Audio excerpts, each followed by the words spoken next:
ಕ್ರಿಸ್ತನಲ್ಲಿ ಪ್ರಿಯರಾದ ಎಲ್ಲರಿಗೂ ಯೇಸು ಕ್ರಿಸ್ತನ ನಾಮದಲ್ಲಿ ಪ್ರೀತಿಯ ವಂದನೆ. ಇವತ್ತು ನಾನು ಯಾಕೆ ಇಲ್ಲಿದ್ದೇನೆ? ನನ್ನ ಜೀವಿತದ ಮುಖ್ಯ ಕಾರಣವೇನು? ಉದ್ದೇಶವೇನು? ನಾನೆಲ್ಲಿಂದ ಬಂದು ಎಲ್ಲಿಗೆ ಹೋಗುತ್ತಿದ್ದೇನೆ? ನನ್ನ ಈ ಜೀವಿತ ಯಾತ್ರೆಯಲ್ಲಿ ನಾನು ದೇವರಿಗಾಗಿ ಏನನ್ನು ಮಾಡಿದ್ದೇನೆ? ನನ್ನ ಕುರಿತಾಗಿ ದೇವರ ಚಿತ್ತವೇನು ಎಂಬುದಾಗಿರಬಹುದು ಇವತ್ತು ನಿಮ್ಮ ಪ್ರಶ್ನೆ. ಈ ಪ್ರಶ್ನೆಗಳನ್ನೆಲ್ಲ ಮನಸ್ಸಲ್ಲಿಟ್ಟು ಚಂಚಲದಿಂದ, ಪ್ರಯಾಸದಿಂದ, ವೇದನೆಯಿಂದ, ತಂದೆಯ ಮನೆಯಿಂದ ದೂರ ಇರುವಂಥ ಸಹೋದರ ಸಹೋದರಿ, ತಂದೆಯ ಮನೆಯಲ್ಲಿ ನಿನಗೆ ಎಲ್ಲವೂ ಇದೆ.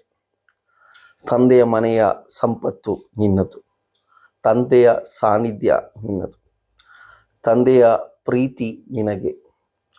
ತಂದೆ ನಿನಗಾಗಿಯೇ ಇದನ್ನೆಲ್ಲ ಇಟ್ಟಿರೋದು.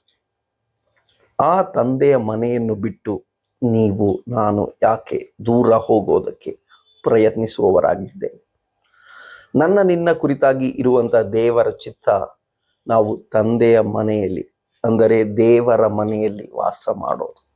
ಆ ದೇವರ ಮನೆಯಲ್ಲಿ ವಾಸ ಮಾಡದೆ ದೇವರು ನಮಗೆ ಕೊಟ್ಟಂಥ ಅಂಗೀಕಾರವನ್ನು, ಅಧಿಕಾರವನ್ನು, ದೌತ್ಯಗಳನ್ನು ಅರ್ಥ ಮಾಡಿಕೊಂಡು ಜೀವಿಸದೆ ಹೋದಲ್ಲಿ ನಾವು ತಂದೆಯ ಮನೆಯಿಂದ ದೂರ ಹೋಗಿ ಹಂದಿಯ ಊಟಗಳನ್ನು ತಿನ್ನುವಂಥ ಸನ್ನಿವೇಶದಲ್ಲಿ ಒಳಗಾಗುವವರಾಗಿರ್ತೀವಿ.